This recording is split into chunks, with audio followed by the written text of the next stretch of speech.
नमस्कार, आप देख रहे हैं फर्स्ट भारत। शहाबुद्दीन के निधन के बाद लगातार उनके पुत्र से लोगों का मिलना जुलना शुरू हो गया है।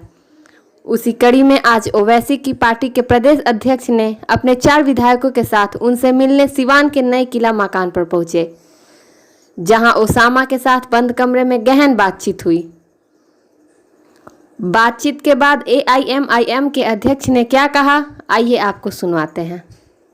ज़रा देर से आया, जिसका हमें सदमा है। मरहूम जनाबे डॉक्टर शहाबुद्दीन साहब एक मारूफ, बहुत ही मुखलिस, बेबाक लीडर रहे और समाज में दबे कुचलों की वह आवाज़ रहे। उसके जाने का गम तमाम तर महरूम तबके को है।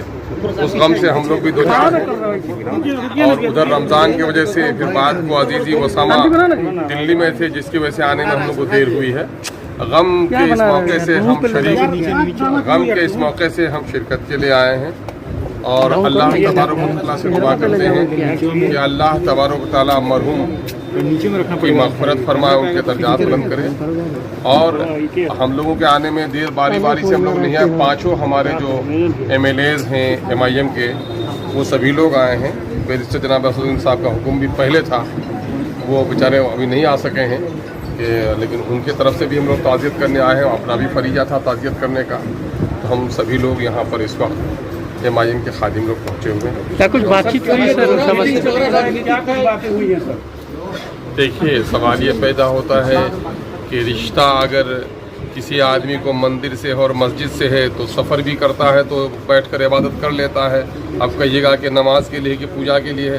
भाई असल मामला ताज़ियत के हम लोग आए हैं, है ना। गम में बर वक्त चूँकि बिहार की गवर्नमेंट, जिसकी जिम्मेदारी बनती थी कि जो लाखों लोगों के दिलों में बसते थे, उसको अपनी बस्ती का कब्रिस्तान नसीब नहीं हो सका।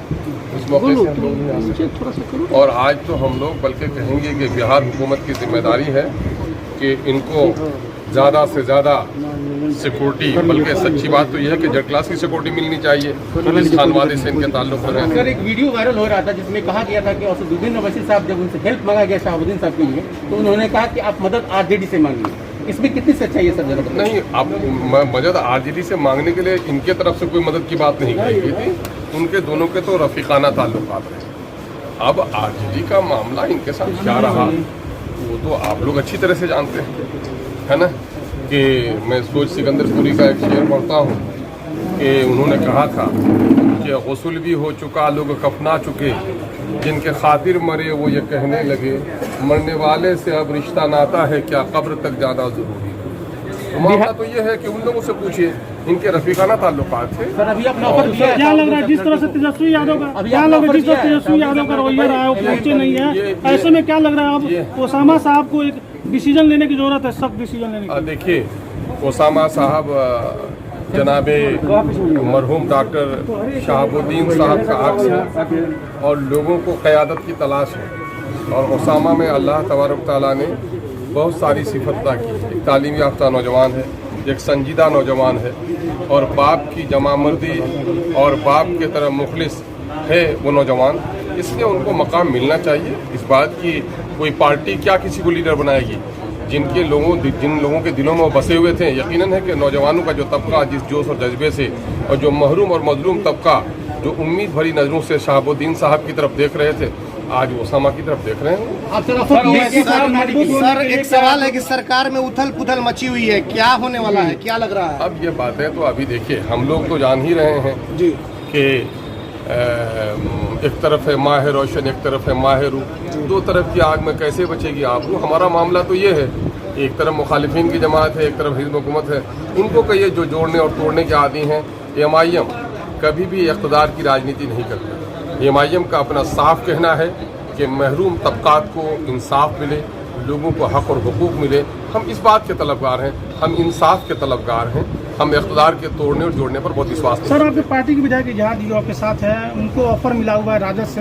हाल ही में उन्होंने बयान दिया है कि अगर तेजस्वी यादव कुछ इस तरह का कदम उठाते हैं तो बिल्कुल हम लोग सोचेंगे। कैसे देखते हैं? अब सवाल ये पैदा यकीनन है कि ऐवान में हम हैं और आवाम ने हमें जिता कर भेजा है, तो गाँव की सड़क पुल पुलियों के लिए नहीं भेजा है, बल्कि बिहार में एक अच्छी हुकूमत बने, अच्छे लोगों के हाथों में इक़्तिदार आए, फ़िरका परस्ती से समाज बचे, इस तरह की कोशिश करनी चाहिए।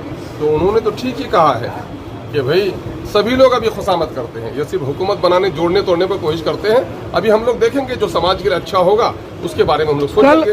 माझी और तेज प्रताप की मुलाकात। सर, शहाबुद्दीन साहब के परिवार को आरजेडी में बने रहना चाहिए या फिर पार्टी को छोड़ देनी चाहिए, क्योंकि इस ऐन वक्त पे जब वहाँ पे उसामा साहब इधर उधर भटक रहे थे, किसी ने, जैसा कि इन लोगों का मानना है कि किसी ने मदद नहीं की, तो क्या करना चाहिए? आपका क्या इस पर विचार है? सवाल ये पैदा होता है, देखिए हम तो चूंकि गम की इस महफिल में इसको आए हैं उनसे शरीक होने के लिए, और मैं समझता हूँ उसामा एक साले फिक्र का तालीम याफ्ता नौजवान है। मरहूम शहाबुद्दीन साहब के करीब करीब रहने वाले उनके दोस्तों का भी एक हल्का है। अभी मरहूम की अहलिया मोहतरमा हिना साहिबा वो इस वक्त इद्दत गुजार रही हैं। मैं समझता हूँ कि वो भी संजीदा लेडी हैं। उसके बाद ये लोग जो भी फैसला लेंगे तो जाहिर है इनका फैसला सिर्फ इनकी ज़ात के लिए नहीं बल्कि उन तमाम तर लोगों को सामने में रख कर लेंगे जिनकी क़यादत मरहूम शहाबुद्दीन साहब करते रहे हैं। यकीनन है कि बेहतरीन फैसला लेंगे। अब क्या करना चाहिए क्या नहीं करना चाहिए, यकीनन है जरा वक्त का इंतजार होना चाहिए। लोग खुद ही फैसला लेंगे, उस फैसले में हम लोग का क्या दखल हो सकता है। शहाबुद्दीन साहब के निधन को साजिश बताया जा रहा है, तो क्या लग रहा है अगर साजिश के तहत हत्या की गई तो उसामा साहब को सुरक्षा मिलनी चाहिए? यकीनन उसामा साहब को हमने पहले भी कहा कि उसामा साहब को इस वक्त जेड क्लास की सिक्योरिटी मिलनी चाहिए। जो इस वक्त लाकानूनियत है और जो खौफ व हरास का माहौल बना हुआ है, ऐसे वक्त में तो चाहिए ही कि इनको वो किया जाए। आखिर मैं ये कहता हूँ कि जब शहाबुद्दीन साहब को बिहार की वादियों में नहीं रहने दिया गया और लॉ एंड ऑर्डर की कमजोरी ही तो थी कि दिल्ली भेजा गया, तो जब उसको भेजा गया है तो उसके बेटे की हिफाजत के लिए तो हुकूमत की जिम्मेदारी बनती है कि उसको खातिर खा सिक्योरिटी का निज़ाम करे। सर, एक सिक्किम में एक आदमी की मौत हुई थी जिसमें आपके पार्टी के वहाँ के विधायक ने उनको वहाँ से मौत मतलब उनको बुला के यहाँ मैयत हुआ था उनका, लेकिन आप लोगों ने शहाबुद्दीन साहब की आवाज़ सदन में क्यों नहीं उठाया? नहीं, सदन का मामला ये हुआ कि शहाबुद्दीन साहब के इंतकाल के बाद आपको खबर होनी चाहिए कि सदन का एहतमाम नहीं हुआ है। हम लोगों ने अपने तौर पर मकबूल व पूरी कोशिश की कि शहाबुद्दीन साहब को घर लाया जा सके। हम ही नहीं, बहुत सारे लोगों ने कोशिश की, बल्कि बिहार के तड़पते हुए नौजवानों का एक बड़ा तबका हुजूम, लाखों लोगों की ख्वाहिश थी कि शहाबुद्दीन साहब को 2 गज ज़मीन अपने शहर में अपनी बस्ती में मिलनी चाहिए। ये तो हुकूमत को फैसला करने का वक्त था। कोरोना में आपने नहीं देखा कि कोरोना में एक समझिए कि कर्फ्यू का नफाज, लोगों की ज़बान बंद, सड़कों पर आना बंद, ये सारा कुछ तो गोया इस तरह से गोया कर्फ्यू के नफाज में ही लोगों ने फैसला लिया। हम लोग की पूरी ख्वाहिश थी, पूरी कोशिश थी, हमारे लीडर ने कोशिश की, हम लोगों ने कोशिश की। ठीक है सर। जेडीयू के बड़े बड़े नेताओं का ऑफर आ रहा है इनके लिए, क्या कहेंगे? भाईजान, मामला ये है कि ये फैसला तो अजीजी उसामा साहब को, और जाहिर है कि उनकी वालदा इस वक्त इस हालत में नहीं है कि कोई सियासी फैसला ले। इद्दत के बाद मैं मुमकिन समझता हूँ कि कोई भी फैसला लेंगे उसामा तो बेहतर फैसला लेंगे। अच्छे बाप के बेटे हैं, अच्छा फैसला लेंगे, ये उनका फैसला। आज मीटिंग का मकसद ये तो नहीं कि ओवैसी का नजर या उसामा साहब पे और बिहार पे मजबूत पकड़ करने की है। मामला ये है कि ज़रा इस बात का ख्याल रखें, ये कोई मीटिंग नहीं है।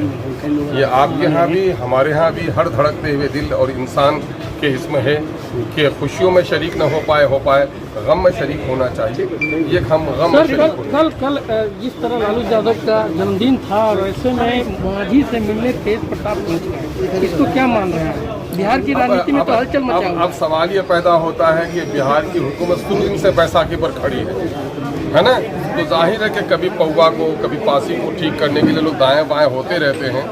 और वैसे भी एक बात मैं कह दूं बिहार की सियासत के बारे में कि किसको ये फिक्र है कि कारवां का क्या हुआ, हर कोई लड़ रहा है कि सरदार कौन। बिहार में इस वक्त सिर्फ चीफ मिनिस्टर बनने की लड़ाई है। जनता का कोरोना में क्या हाल हुआ, बच्चों की पढ़ाई कहाँ गई, नौजवानों का रोजगार कहाँ गया, इस पर बात करने के लिए कोई भी तैयार नहीं है। सारे लोग इक़्तिदार की बात करते हैं, मीडिया के लोग हैं। आपके माध्यम से हम कहना चाहेंगे कि नौजवानों को जगाइए कि किसी के इक़्तिदार बदलने और नहीं बदलने से तुम्हारी तस्वीर नहीं बदलने जा रही है। तुम्हारे हक और हुकूक कैसे मिलेंगे, इस बात की आवाज़ उठाओ। यही है मायम का नारा।